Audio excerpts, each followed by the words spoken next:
Picture this: your home, your town, the place where you grew up and where your family has lived for generations, suddenly ruled by another country. Imagine waking up one morning to find that the familiar faces of your neighbors are shadowed by the presence of foreign soldiers, and the language you hear in the streets is no longer your own. The traditions you cherish, the songs you sing, and the stories you tell your children are suddenly at risk of being silenced or forgotten. This is not just a change in government, it's a transformation of daily life, a shift that touches every corner of your existence.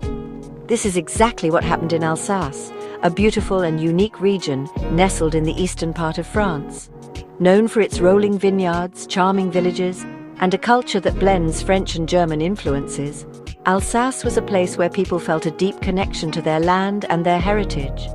Life here moved at its own pace, shaped by the rhythms of the seasons and the bonds of community.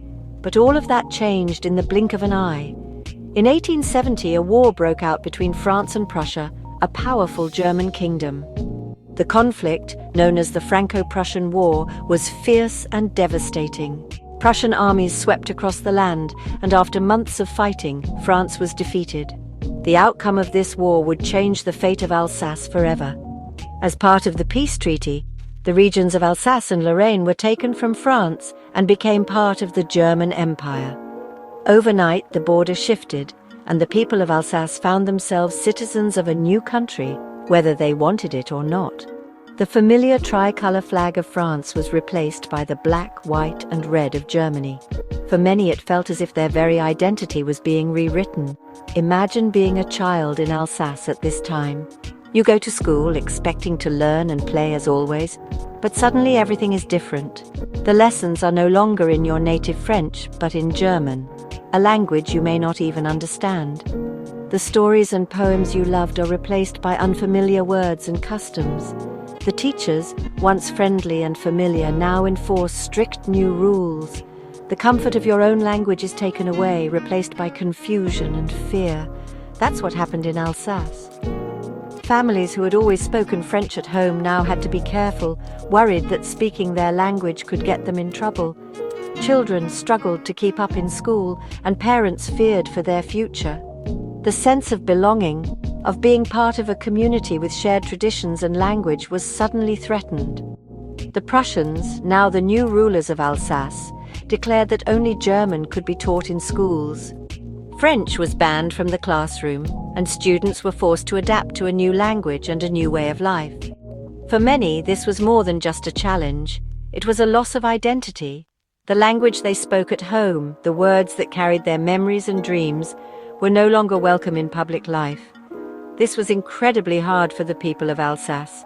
They felt isolated in their own homeland, caught between two worlds.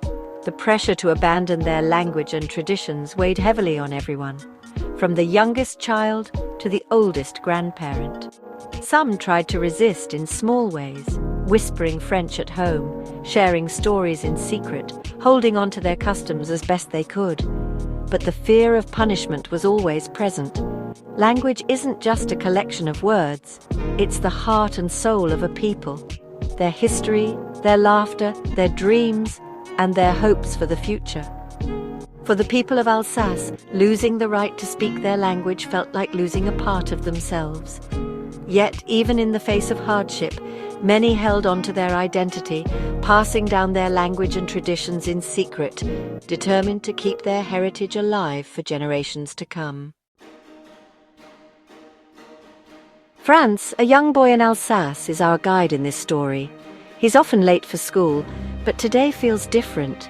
It's strangely quiet. Franz is surprised to see the classroom windows closed. He's even more surprised to see his strict teacher, Mr. Hamel, dressed in his best clothes. Mr. Hamel is usually very serious, but today he looks sad. Franz is shocked. Mr. Hamel announces it's their last French lesson. From now on, they'll only learn German. Mr. Hamel's voice shakes as he talks about how beautiful and important the French language is. He calls it the clearest, most logical language in the world. He tells his students to protect it, to never forget it. The classroom is filled with sadness. Everyone feels a sense of loss.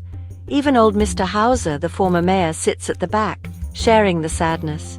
Franz, who never cared much for French class, now listens to every word Mr. Hamel says. He understands, maybe for the first time, how important his language is. He sees his classmates and the villagers differently now, united in their sorrow. The last lesson isn't just about a language being banned. It's a story that echoes through the halls of history, reminding us how fragile the things we take for granted can be. When a language is silenced, it's not just words that are lost. It's the laughter, the stories, the lullabies, and the wisdom passed down through generations. It's the comfort of speaking in your mother tongue, the pride of reciting poems learned as a child, and the sense of belonging that comes from shared understanding. It's about losing something much bigger: identity, culture, and freedom. Imagine waking up one day to find that the language you grew up with, the one that shaped your thoughts and dreams, is suddenly forbidden. The classroom, once a place of learning and laughter, becomes a space of silence and fear. The children who once eagerly raised their hands to answer in their native tongue now sit quietly, afraid to speak. The teachers, too, feel the weight of this loss, knowing that with each lesson in a foreign language, a piece of their heritage slips further away. The title itself is like a heavy sigh, a symbol of what's been taken away. The last lesson isn't just a lesson in grammar. It's a lesson in loss, in resilience, and in the quiet strength of a community determined not to forget who they are. The act of erasing words from the blackboard becomes a metaphor for erasing memories, for wiping away the traces of a culture that once thrived. Language connects people to their history, their ancestors, their land.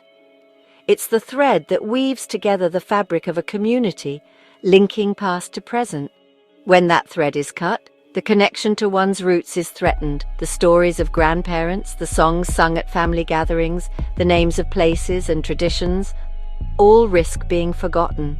The classroom becomes a battleground not just for education, but for the survival of a way of life. Losing it is like losing a part of yourself. It's a quiet ache, a longing for something that once was. The children look out the window, wondering if they'll ever hear their language spoken freely again. They clutch their books tightly, holding on to the last remnants of their identity. The hallways echo with memories of laughter and learning, now replaced by uncertainty and fear. But even with this loss, there's a quiet resistance, a spark of hope that refuses to be extinguished. In whispered conversations and secret notes, the language lives on. The students and teachers share knowing glances, silently promising to remember, to keep their culture alive in whatever way they can. It's a testament to the resilience of the human spirit, the determination to hold on to what matters most, a determination to keep their language alive in their hearts, in their homes, and in their memories. The last lesson is a reminder that even when the world tries to silence a voice, the echoes of that voice can endure, carried forward by those who refuse to forget. As class ends, Mr. Hamel, overcome with emotion, writes "Vive la France" on the board in big letters. It's a powerful message of patriotism and defiance. The words stick with Franz. They remind him of his heritage, his identity, and the importance of standing up for what he believes in. Though this story unfolded in a particular era and in a small village, its message echoes far beyond those boundaries. The classroom, with its worn wooden desks and sunlight streaming through tall windows, could be anywhere in the world. The lesson taught there is not just for the students of that day, but for all of us, across generations and continents. The last lesson is more than a tale from history. It is a gentle reminder that the things we often take for granted, like the language we speak every day, are precious. When we listen to the story of Franz and his classmates, we realize that language is not just a tool for communication. It is a living thread that connects us to our past, our culture, and to each other. Language shapes our thoughts, our dreams, and the way we see the world. It is the vessel for our stories, our songs, and our traditions. When we speak in our mother tongue, we are not just using words. We are expressing our identity, our history, and our hopes for the future. The story of Franz reminds us that sometimes we only realize the true value of something when it is threatened or taken away. As he sat in that classroom hearing his language spoken for what might be the last time, he understood that language is the core of who we are. It is the foundation upon which our communities are built and the bridge that links us to our ancestors. Like Franz, we must learn to cherish our languages, to see them as treasures that deserve our respect and protection. Every word we speak, every story we share helps to keep our language alive. It is our responsibility to nurture it, to pass it on to the next generation, so that they too can feel the pride and belonging that comes from speaking in their own voice. We must keep our languages alive, not just for ourselves, but for the children who will come after us. When we teach them our words, our songs, and our stories, we are giving them a gift that will last a lifetime. We are ensuring that the wisdom and beauty of our culture will never be lost. In a world that is growing ever more connected, we should celebrate the many languages and cultures that make our world so rich and vibrant. Each language is a unique way of seeing the world, and together they create a tapestry of human experience. By honoring and preserving our languages, we honor ourselves, our ancestors, and the generations yet to come. Language is like the DNA of a culture. It carries the stories, the songs, and the history of a people. When a language disappears, we lose a unique way of seeing the world. Imagine a world where everyone spoke the same language. It might seem simpler, but we would lose so much of the beauty and variety that makes our world so interesting. The last lesson tells us to do something. It tells us to learn about our own languages, to speak them with pride, and to teach them to our children. Let's celebrate the richness of our languages and work together to protect them for future generations. Let's make sure no language ever has to have its last lesson.